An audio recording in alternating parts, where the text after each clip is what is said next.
Hey, what's up, everyone? So, today we're going to play a replay when Crissy was on the founder led marketing show. It was a really awesome episode. She dug into what is go to market ops versus sales ops, new tech that she's got her eye on, talked about why it's important to unify data, when to hire in GTM operations, how to get some quick wins in your role. It was a really wide ranging topic. Hope you enjoy it and let us know if you have any feedback. All right, I'm here with Crissy Saunders, who is the co-founder and CEO at CS2, which is, I would say, a leading go-to-market operations consultancy. Chris Walker just recently joined as an advisor. And today we decided to talk all things go-to-market operations. Crissy, thank you for joining. Yeah, thanks for having me. So maybe let's start with definitions.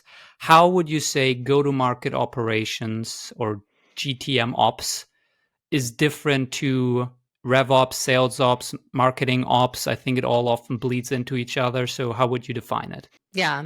So I chose this topic today, and I think everyone come along this journey. I think for some people who have been a long time listener of like our own podcast or watching CS2, I think we very much have shied away in more recent years of kind of like identifying ourselves with like a certain group, like marketing ops, rev ops, anything like that, mainly because we felt like both of the two of those, or sales ops or anything, just didn't really encapsulate kind of what we do for clients very well. But I think now, as we've kind of built what we call revenue growth architecture for clients, which is basically the foundation that they need to set up their go-to-market strategies, bring them to market, and like report on them, kind of feels like we're more in like the camp of GTM ops or go-to-market ops. And so that's a more kind of, recent thing. I think some people have stayed away from using the term go-to-market because I think that in the past that has kind of, put out like, oh, you're working on identifying ICP and persona and stuff like that. But when you add operations to it, it's really just around how do you operationalize all the different go-to-market strategies. And we are very much in the camp of like a unified approach to doing that. Because I think companies will confuse and think, oh, okay, we want to do ABM now. So like how do we set that up? Like, what do we do operationally to do that?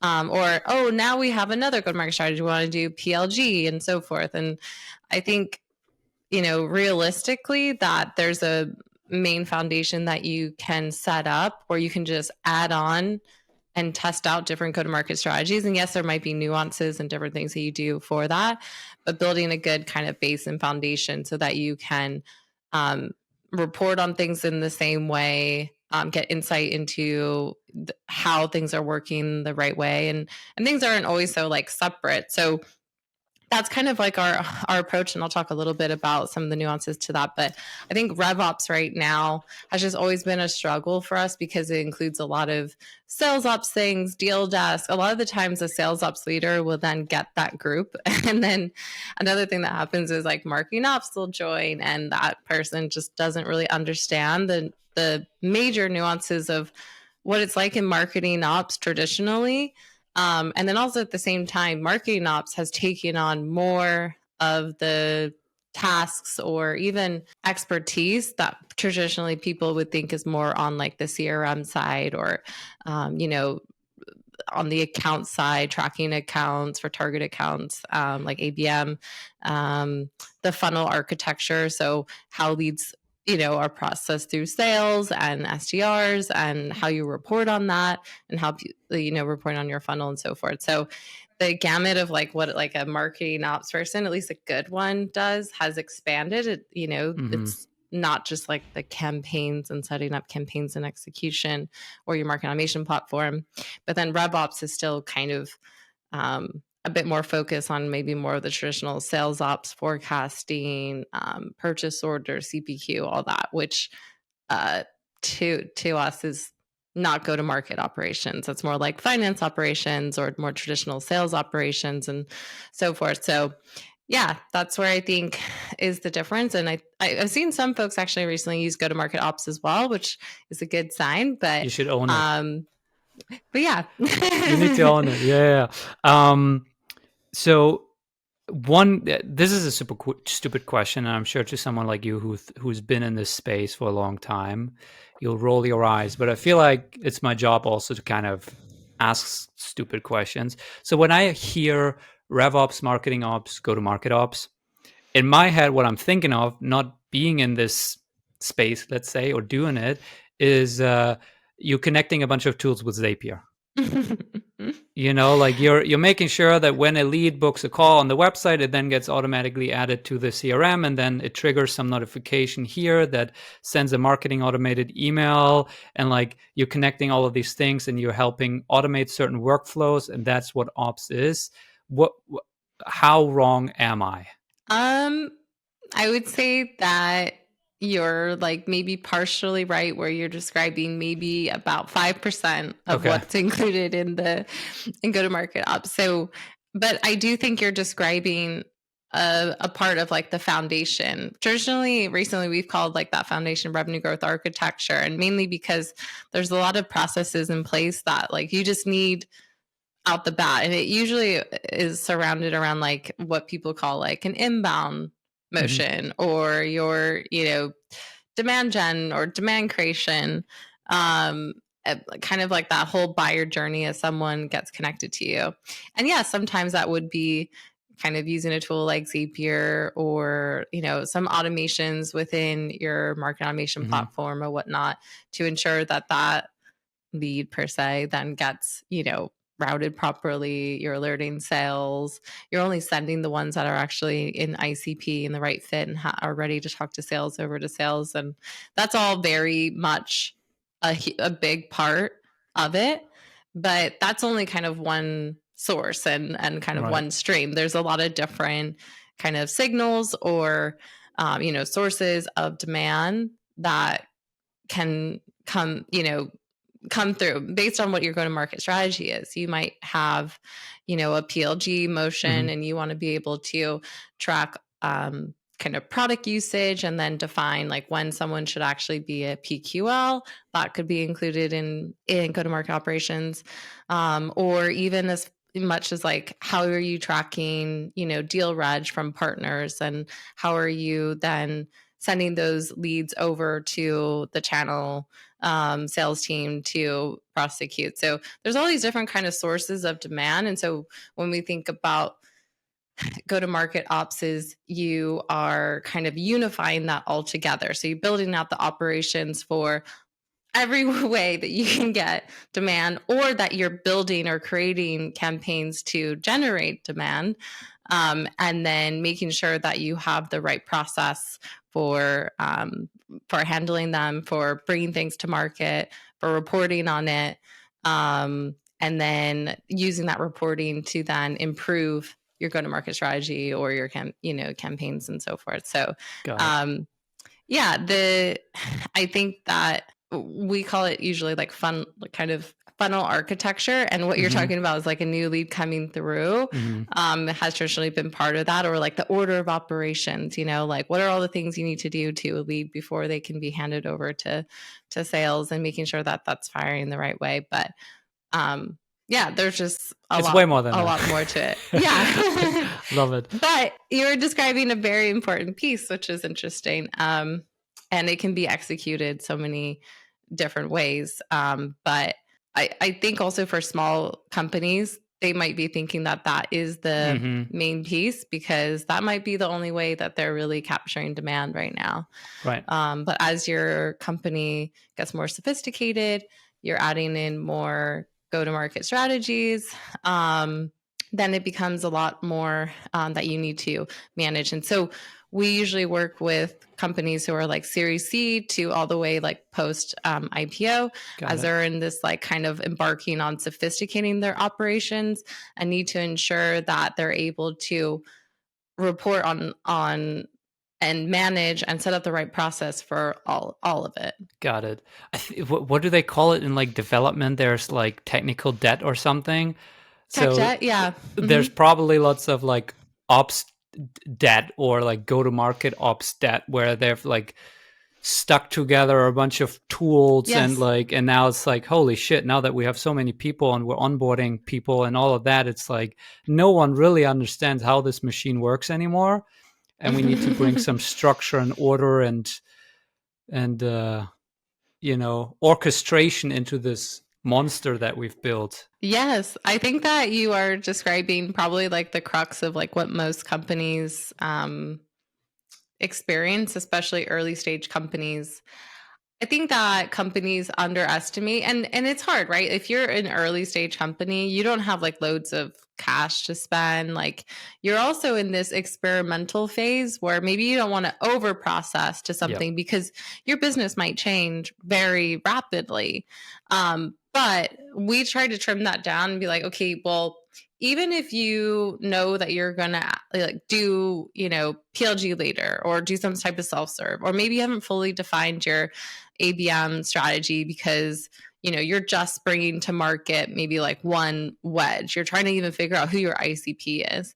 You can have a certain foundation like your lead prioritization, like you're talking about the buyer experience order of operations, like even your funnel tracking, having a process for what happens to someone who is now sales ready, and then how do you track that all the way back to pipeline. Those are all things that you can start to set up from day one and do it the right way. But the problem is a lot of companies just see it as, we'll get to that one day.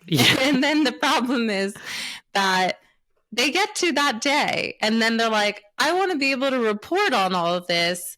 Hey, marketing ops person who just started this week, or, hey, team who we've just inundated with so much to do, go and do that. And the fact of the matter is, like, they will encounter all this tech debt they have to unravel.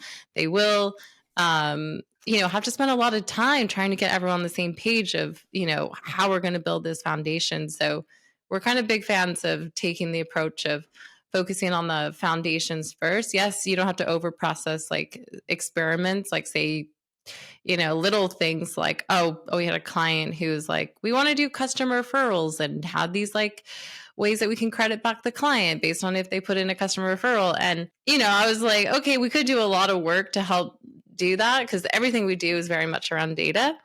But I'm like, why don't you just see how many customer referrals you get? They're a very small company, right? And they don't have a ton of customers. And unfortunately, they don't have a huge influx of customer referrals yet. So it's like, okay, let's just not build the tech debt because you might change that program, soon. So I think that it takes kind of like knowing what to build now from like the early stage and what you can not have to build process around like now and build it later. So I know that go-to-market ops is, we're kind of just defining it, and you guys are leading the way here. But if you would have to, when is it the right time, you think, for a person to bring in a go-to-market ops person? At what stage? And is this a manager level role? Is this a director level role? And then last question to string on to that, given that this is not established yet, do you think it's better to bring in a RevOps person, a marketing ops person, and have them grow into that? Or how do you think about the profile of the person how you would source this person? So I would say that you could take two approaches. You could hire people to do it in-house, or you can work with an agency who can be embedded with your company and really figure out what's the right thing. Yep. But having someone internally to be that champion to evangelize like why you're setting up the process, who can then maybe inherit it too and kind of keep it going. And that usually can be like maybe someone who's more traditionally marketing ops, is a bit better for that, mainly because they understand the marketing strategy. Mm-hmm. And that's the thing where I think it makes sense with go-to-market ops is you understand like the goals of the revenue team, what they're trying to do, how they're trying to target their prospects, what the buyer experience should look like, and all of that. Really, it's just really like what's good marketing, what's good sales. But it's a it's a group effort. And so a marketing ops person might be good for that. I will say the alternatively, if you're going to hire people in-house, I would say a marketing ops person joint with like a rev ops or sales ops person, because sometimes building a lot of this stuff, you need to have the expertise of both. You might need, someone to manage the CRM side of things, be able to enable the sales team. So because it's all about data, like if you create a sales ready lead, or what people call MQL, even if you have like the best process to get that to sales, if they don't know then how to prosecute that, like where do I find that lead? Like, what do I do with them now? How do I follow up on them? What do I do when I book a meeting? Is that an opportunity at stage 0? And so there's some processes that you need to build on the CRM side. So having a kind of a really good sales more like CRM admin, which I don't like saying sales ops. It's more of like an admin on the CRM side can be a really good counterpart, but those two people working very closely together. And I think that is where RevOps came about. People are like, oh, we have these teams that are so disparate from each other. Let's just put them onto one team and call it RevOps. But then the problem is now you just see companies where, what's your RevOps team? Oh, it's just one person. And they're on the like kind of the sales side. They report into a CRO or a head of sales. I'm like, that's not RevOps. That is sales ops, basically. But then maybe you're just, getting them to do more than what they traditionally should do. So I think that the thing with what RevOps was missing is like the understanding of alignment. And so with go-to-market operations, I think you still kind of need someone on the CRM side who can help kind of bring the things to fruition. But of course, this depends on the state of the company, but that's what I would say. So I know that you're hesitant to put a stake in the ground, but if you had, let's say you find that person, the go-to-market ops person who can combine those things, marketing ops, and they understand the CRM and the sales ops side too. Do you hire them at 1 million ARR, at 10 million ARR? At what stage does it make sense to properly give this a role, someone who manages internally and sure they can leverage external resources, bring you guys in as an expert, but someone who owns this internally? Like, at what stage of the revenue growth journey do you see this roughly? If you're VC backed, I would say like you could make the case to do it as early as possible if you know that you're going to grow. So but I think traditionally we think 5 million ARR like minimum. So like the B is roughly? Yeah. That's where I think you really need to start thinking about it. You could make the case for even earlier. But let's be honest, like if you have like 1 million ARR, you're probably more focused on your product. And that's what I would say too. A lot of marketing or sale, revenue team problems sometimes isn't even down to like the process. It might even be how good your product is, what the ICP fit is. And so I would say at that very early stage, you need to be more focused on hiring a really good marketer and also investing more in your product and engineering. Because without a good product, like you could have the best process in the world, but you're likely not going to have customers. You're not going to have happy customers. And then if you don't know how to really understand who like the product market fit, and if that's completely off, then you're not really going to see success in your campaign. So it's kind of like good operations doesn't fix a bad marketing strategy. And I think that's where companies struggle too. I think they look at, we're not hitting our goals and it must mean, I know they're probably thinking maybe there's something wrong with the strategy, but a lot of the time too, there's this awareness of like, we need to fix our operations. We need more data. We need all the stuff. And it's like, well, I think actually maybe go back and look at like, is there just a product market fit with the product, or is your targeting just completely off? And actually operations can probably give you the reports to figure that out. But you can't out process or out market a bad product. So that early stage, I would say, invested into the brand side, the marketing side, and then the product side. I think it was Frank Grillo from like a video years back. He said, if you automate bad underperforming marketing, you'll just get more bad underperforming marketing. Yeah, that happens a lot too, where we see marketing teams want to just continue to do the same thing, really. But you're giving them data that's saying, hey, don't do that same thing. But then they just keep doing the same thing. But they're like, but maybe this time it'll be better. Maybe if we just target Use more ChatGPT. people. Yeah. Yeah. Honestly, I think sometimes it's even down to like, let's just go up volume. They think if we just do more campaigns, show the board that we're doing enough, target more cold leads, which like doesn't work.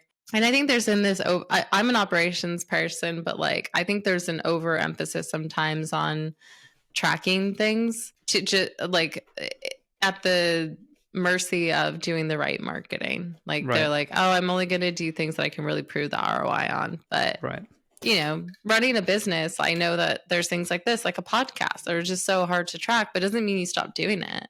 And there are ways to get a pulse on if that's working.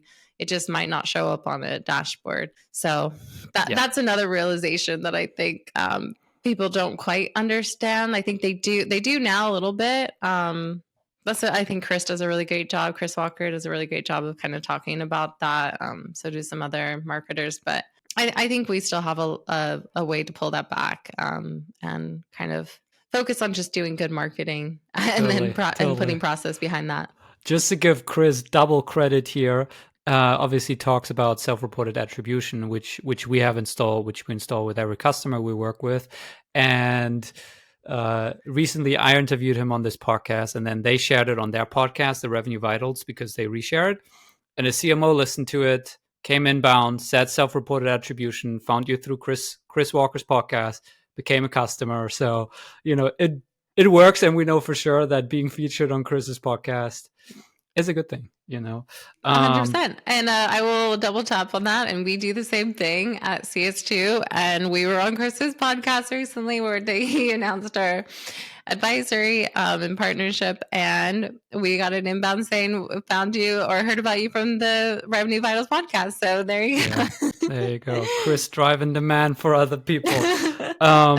When you said, that there was this new term of revenue ops, and there was kind of this hope that it would unify, and then it was really turned out to be sales ops in disguise. I feel like the same thing kind of happened with like the CRO role, the chief revenue officer, where people were like, oh, it's gonna like unify, and then it's just like, no, they're just a head of sales, like their chief sales officer. And so maybe there's some opportunity for soon to be a chief go-to-market officer.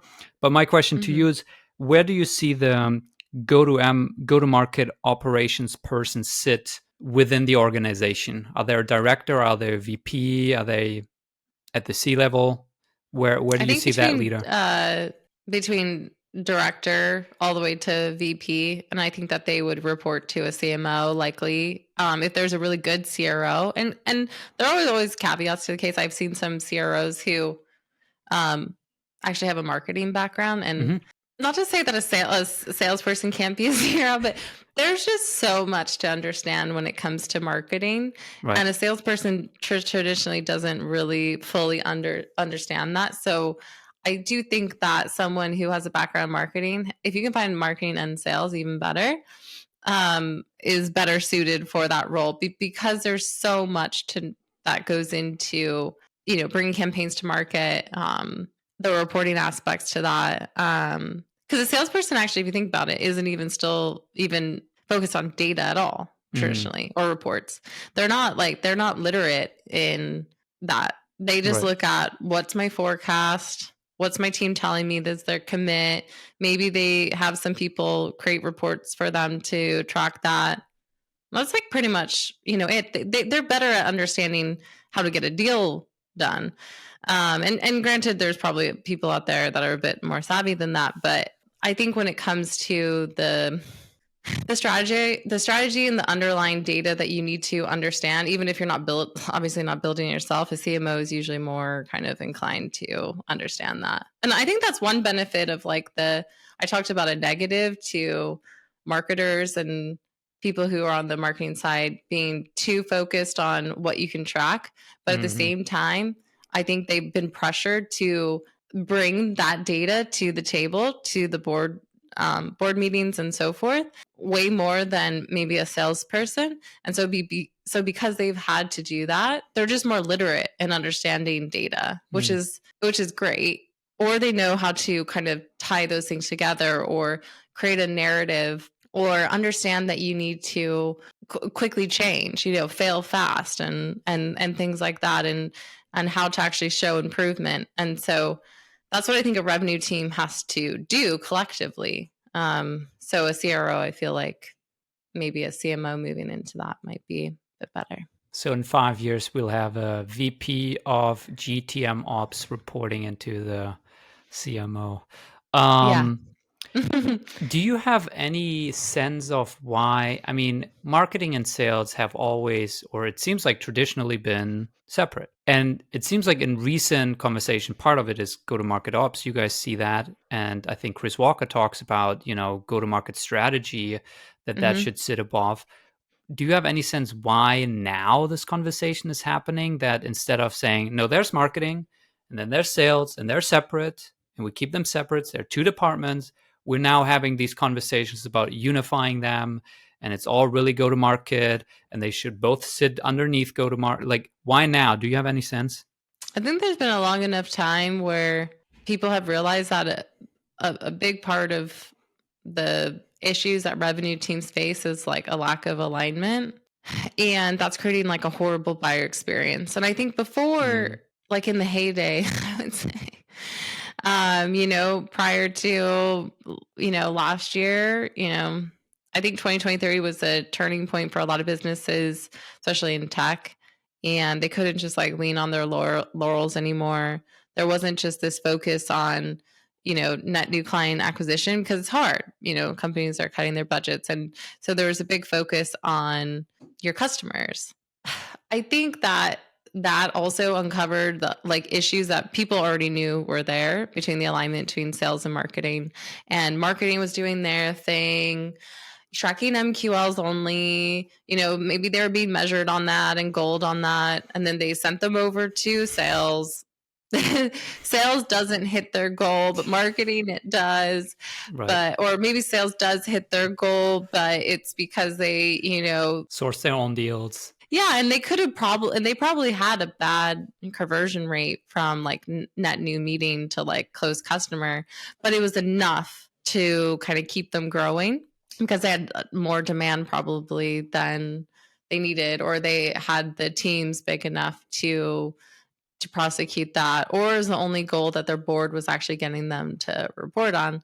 But when you are struggling, you're always going to feel those like breaking points, the leakage. You can't have any revenue or pipeline leakage when you have, when you're struggling. And also, you need to show success in order to get more money. And the scrutiny around getting money to continue growth from venture capitalists is a margin. Like it's like 10% of what like traditionally was in like past years. I think I saw a report. So yeah, and then so I think that because of that, I think there's now this focus on, okay, well, let's take a more standardized, let's take a more like unified approach. I think also too, there's just this, when you have like less resources, smaller teams, especially on the marketing ops side, or marketing ops, sales ops, revenue ops, any operations teams have always been traditionally understaffed. And so for me, I think a big selling point for unifying operations, or the go-to-market operations, and having a foundation there that you can track all of your go-to-market strategies effectively makes sense, because you don't want to just like reinvent the wheel and rebuild things just for one strategy. That takes a lot of resources to manage, right? Which companies don't have. And in some ways, it might simplify things too, when you're getting everyone to kind of join together and figure out like the right strategies. So this is a good question. I'm having to kind of like think on the spot, but I would say that probably is a reason for like why now. But also I think there's a little bit around like the sophistication of kind of technology and what you can do with it that has also kind of come out of that. And so I think traditionally people who have come through marketing operations, they were like what they were focused on was like a sliver, but as that's expanded and they have to focus on the full kind of lead all the way to close one revenue and even beyond that, that's where it's required market ops people to overlap into kind of what I said. It's not really marketing ops anymore. It's go to market ops. And then also people on maybe rev ops side are having to now think about what's going on the marketing side or their platforms and how that data is entering CRM and so forth. So I think you can't have them not aligned. You can't have that Right. like full picture. You can't just, but I think, and then having those silos just created so many issues, even down to teams pointing fingers at each other. Totally. Oh, you say you're hitting your goal. Well, we're not, or we should get credit for this pipeline because, it was an outbound motion. But it's like marketing is still, reaching out to them. And all that really does is it doesn't create a better experience for the buyer, doesn't create more pipeline. And I think there's been enough of that it needs to change. I'll throw in a theory too, even though I'm not qualified to have a theory here that I just thought of. I think sales seems to have always been easily quantifiable because you know how many conversations you had. You know how many you closed into customers, and you know exactly how much revenue they're generated. Always been easy to see the performance.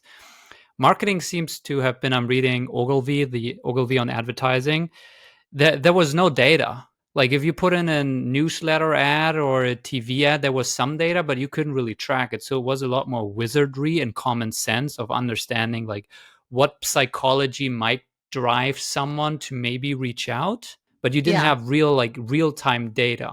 Like they literally had to do market research where you had to put someone next to that billboard on the road and like press a clicker to count how many cars drive by, and then you need to make some guess of what the demographic of those people driving by is based on where the road is leading. And then we're now able to track all these things in marketing, and people were like, oh, we can now do data-driven marketing. But then they realized that if you optimize marketing for metrics that marketing cares about, like MQLs that are proxies for revenue but not really revenue, you get misalignment because marketing figures out how to game the MQL game that don't really turn into revenue. And so now you're realizing, oh, we need to align them a little better and not give marketing a proxy. We need to tie them directly to revenue and not MQLs or something like that. So you guys have a bird's eye view on go-to-market operations because you work with a lot of companies and you come in there and you do things.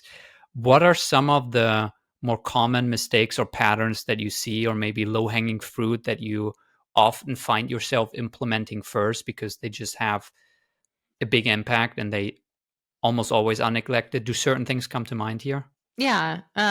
You kind of described a little bit of that at the beginning. You're like, well, it's someone who comes to your forums and says they want to reach out to sales and or contact sales and so forth. That whole like inbound process is usually low hanging fruit because there's usually some inefficiencies there that we find. Like even down to there's people that are requesting to be contacted that they might even have an issue with getting that person over to sales due to like sync errors or between systems, like as minute as that, all the way to like their routing's wrong and that person doesn't know, or they just don't have a process around it. We always traditionally start what we call like the foundation, which is maybe more of like an inbound or demand gen kind of foundation, because you can add and layer onto that. So that usually includes kind of the lead processing, like buyer experience, the like order of operations of how you set the data for that person so they can go through all that properly,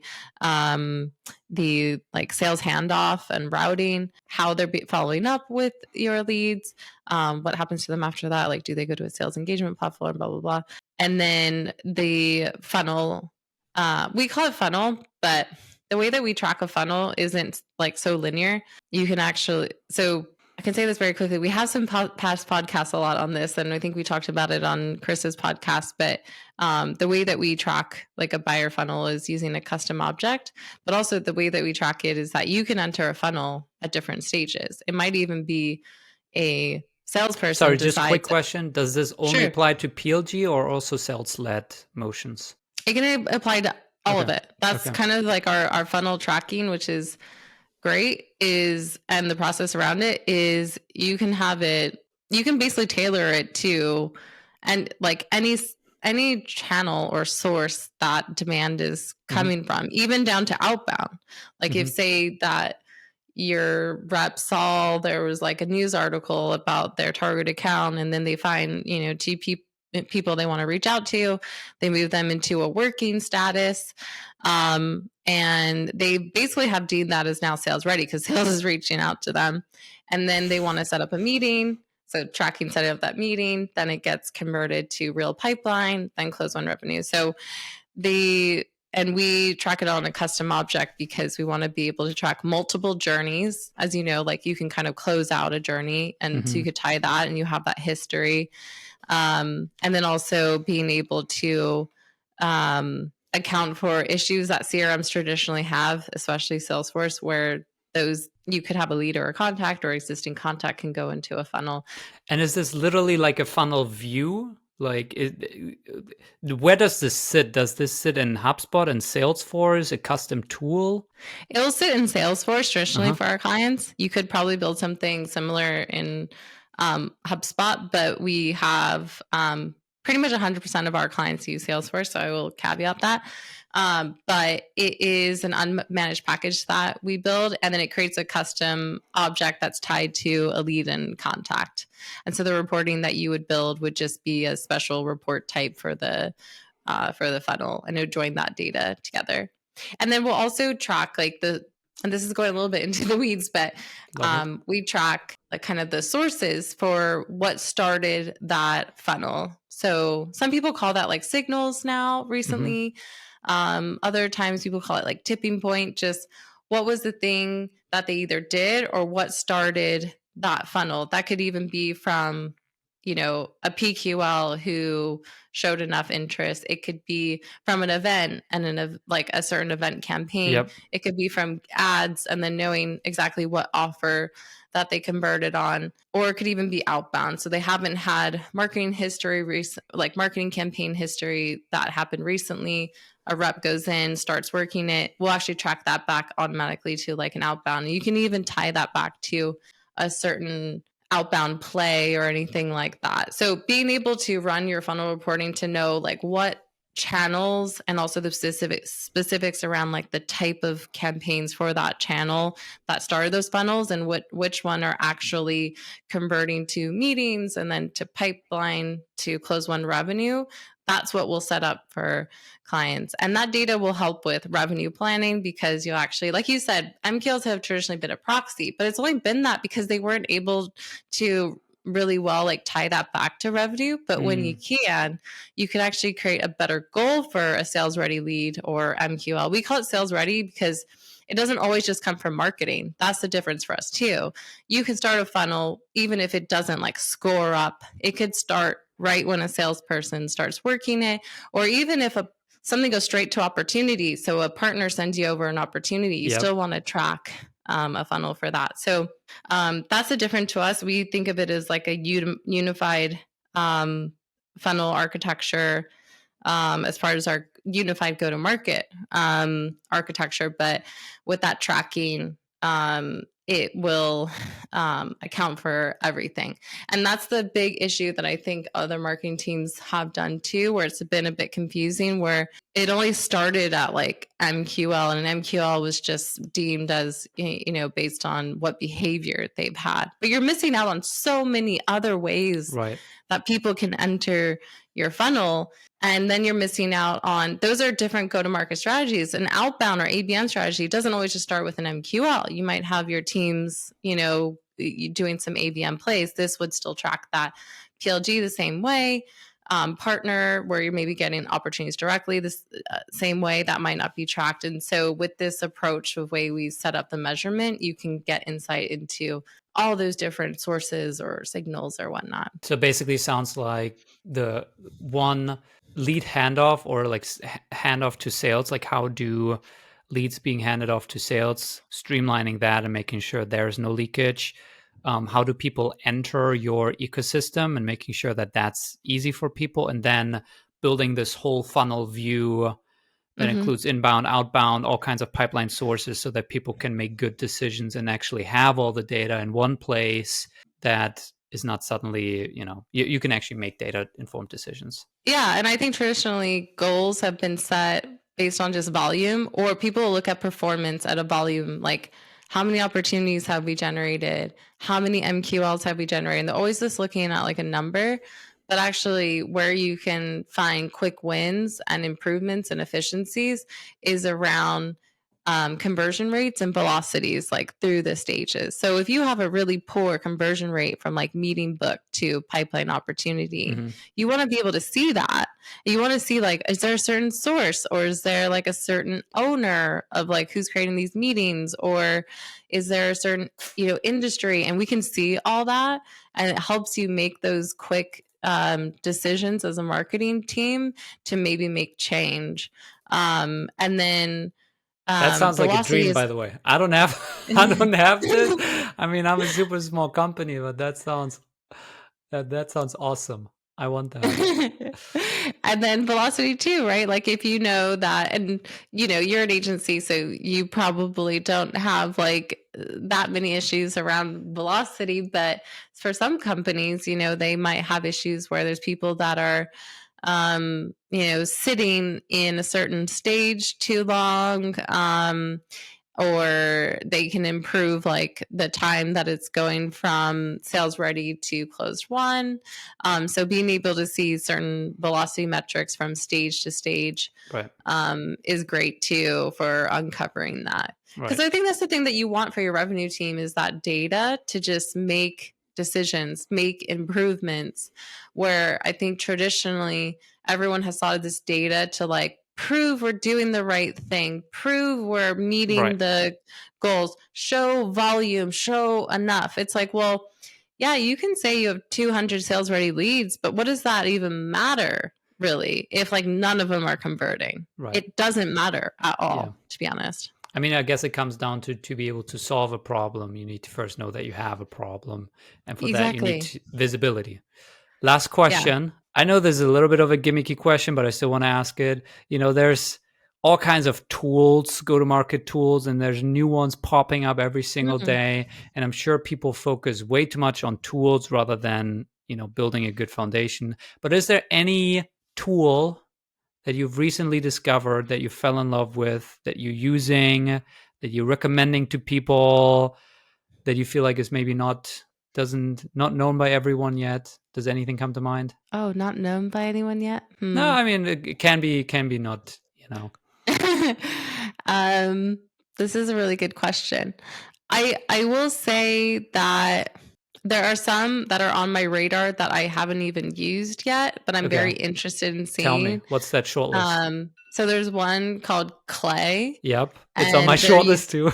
It's on your short, okay.